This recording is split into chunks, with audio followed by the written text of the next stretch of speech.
It's called Peak 65, and we're in the midst of it right now. It is estimated that now through 2027, over 4 million people will reach 65 each year, ushering in a wave of retirements. And I have no doubt, gentlemen, you guys have been hit with this question a lot. Can I retire this year? Is just looking at a 401k a good way to gauge this? Are retirement accounts the same as retirement plans? What are some of the boxes you look at to check before you give that answer? So you don't want to just look at your 401k. You want to look at, overall, what are your needs? It starts off with what's the income need that you need in retirement?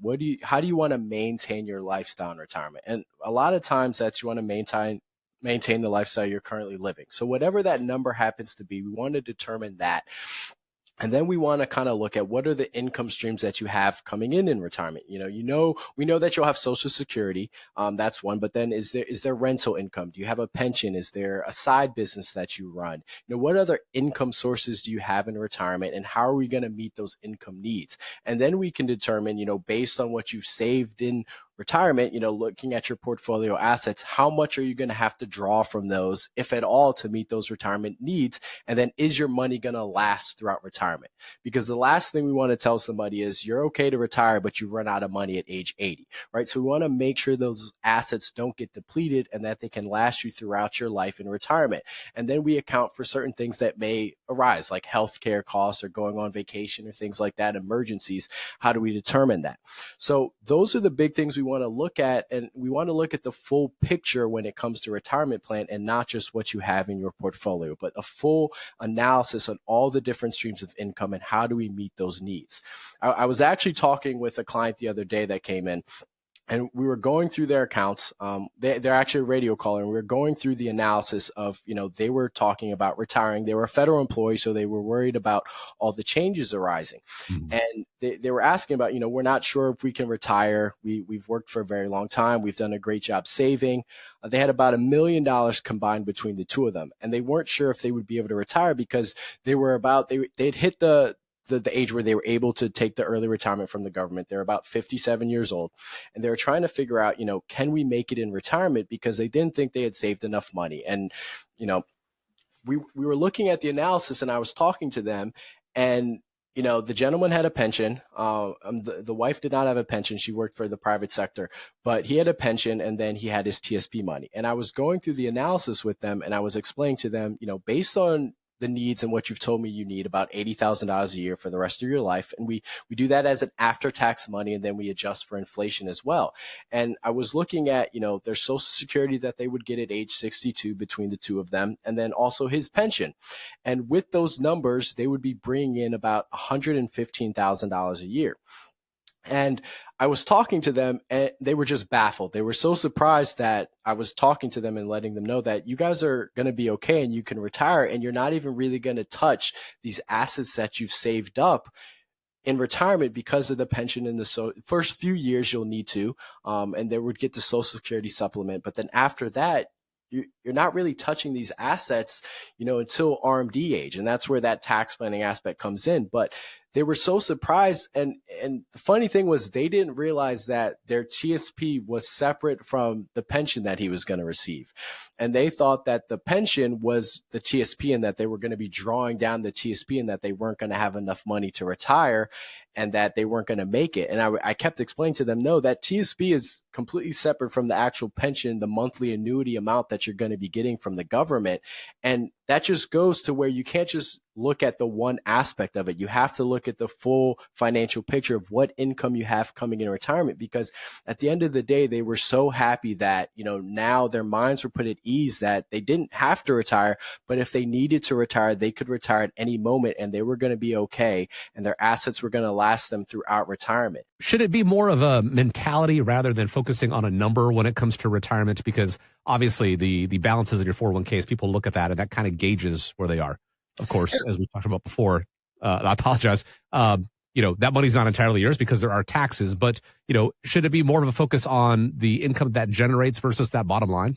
I think it should be focused more on what are you going to do in retirement? What are you going to do with your time in retirement? Far, far, far too often, everyone is just so concentrated on the number, how much money I have set aside in my 401k, or how much money I have in my retirement accounts. And while that is a very, very important factor in retirement, and I think it comes from all of the ads that we used to see on TV, Talk to Chuck, that T. Rowe Price had some with a running animal, and then the ING had where the people are walking through the park and they see a string and they pick the string up and they walk to the end of the string and it says, here's what your number is in retirement. And that number for everybody is always is a very subjective thing. And that's kind of what Lawrence is referring to, is that, some people come in and they're fortunate enough that they're going to have a pension, and the pension is going to make up a good part of their income retirement. And then they have Social Security. And so they may or may not take any money out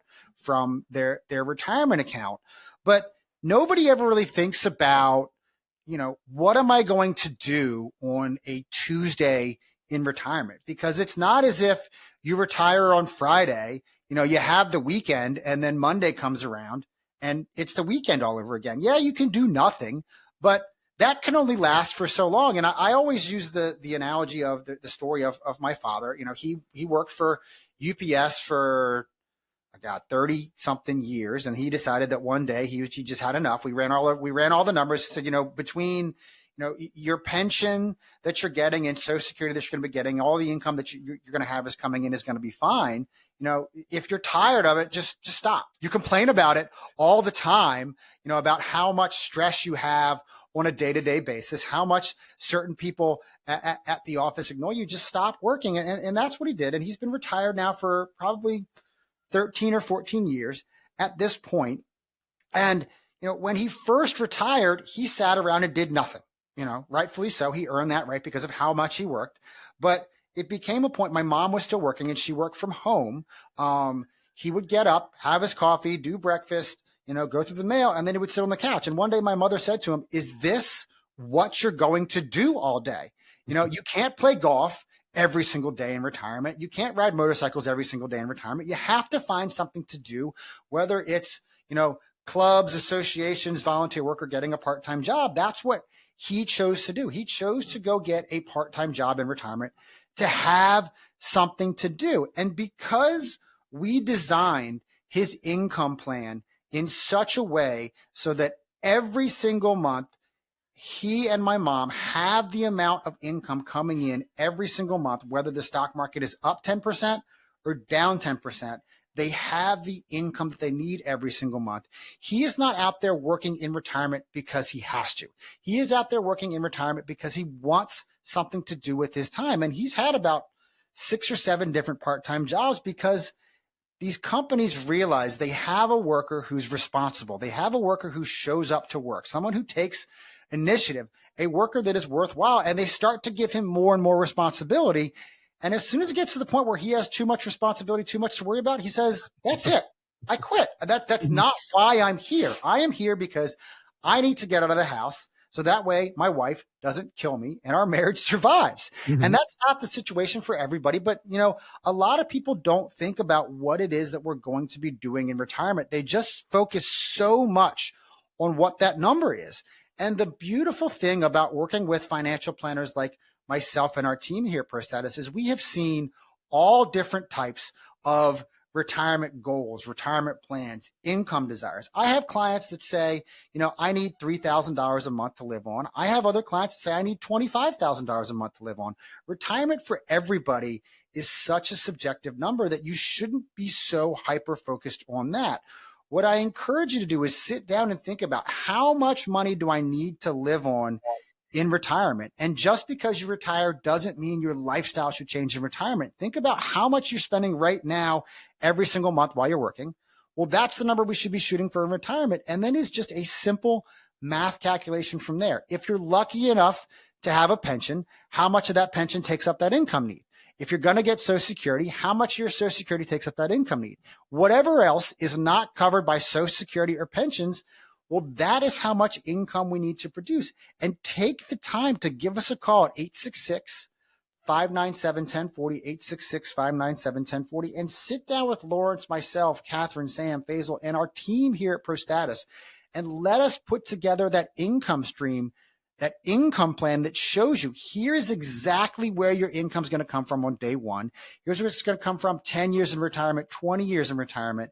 And most importantly, here's how we do it so that it's not affected by the market and you and your spouse can't outlive the income. But it all starts by giving us a call at 866-597-1040, 866-597-1040, or visit us on the web at thesavvyinvestorradio.com. That's thesavvyinvestorradio.com. Right at the top of the homepage there, it says schedule my call. Right there, you're looking directly at our calendars compared to your calendar. Pick a time that works for you. Thesavvyinvestorradio.com.